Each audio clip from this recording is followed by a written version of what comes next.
Hey everyone, John Raridan here for NintendoWorldReport.com. Our full review of Sonic Superstars is coming soon from Matt Zawodniak, but since we didn't get early code, we'll just need a little more time.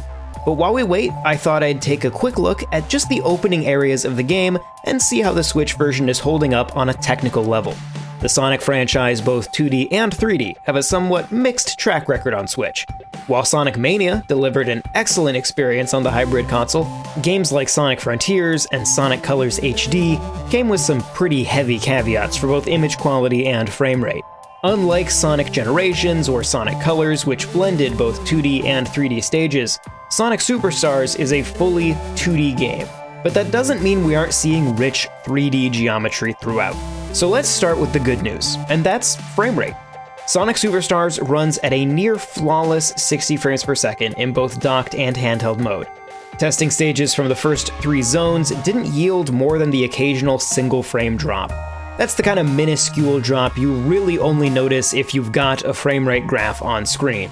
From what I could tell, they generally seem to accompany either losing a lot of rings or something like a large boss enemy appearing in the background.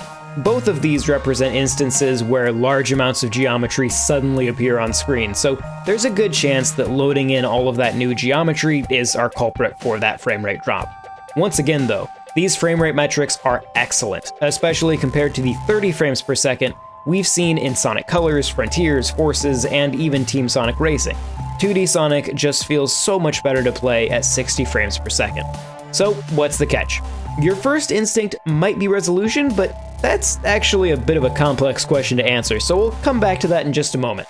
But besides resolution, the main compromise Superstars makes is to its texture resolution. Textures, especially on background geometry, are very blurry. This applies to alpha transparencies as well for things like splashing water. It gives the game a look that I would almost associate with a Wii game running at a really high resolution. A bit like when you play Super Mario Galaxy in the 3D All-Stars collection. It looks great for a Wii game, but you wouldn't confuse it with Mario Odyssey. Similarly, the underlying art design of Sonic Superstars is strong enough to still be an attractive game, but its execution, especially with the lessened texture detail, is very simple. The style reminds me a bit of Donkey Kong Country Returns, which, once again, looks very nice, but it wouldn't compare to its HD sequel. And that's about how I feel Sonic Superstars on Switch looks compared to other HD Sonic games. Alright, now for resolution, and this is the odd part. When I initially booted this up, I was playing in handheld mode, and recognized immediately that the game was hitting the full 720p resolution of the built-in screen. It looked great. Native resolution at 60 frames per second was far more than I was expecting, given the history of this franchise on the platform. Then I switched over to docked mode, and that's where things get weird. When playing docked, Sonic Superstars uses the exact same settings as playing handheld, and that includes resolution. In other words, docked mode also renders at 720p, 60 FPS. I couldn't spot any difference in texture resolution, foliage density, particle effects, or anything else that you generally see adjusted between profiles, which is kinda odd. So if this game is running great at 60 FPS in handheld at maximum resolution for handheld configuration, why aren't we seeing a bump when docked? Logically, there should be a decent amount of headroom thanks to the power boost when you dock the Switch. That 720p image stands out very starkly on a 4K TV, especially without any significant anti-aliasing, beyond maybe a light pass of FXAA. I even double-checked to make sure this wasn't a bug caused by switching from handheld to docked, so I restarted the game and left the system docked the whole time. But no change, still 720p. At the end of the day, if you plan on playing this mostly handheld, this is a really solid port. Maxes out the resolution of the Switch's built-in screen at 60 FPS in handheld mode, and that's kind of the dream. When playing docked, the game still runs great, as you'd expect, but you don't get the visual boost we generally see from playing the Switch docked.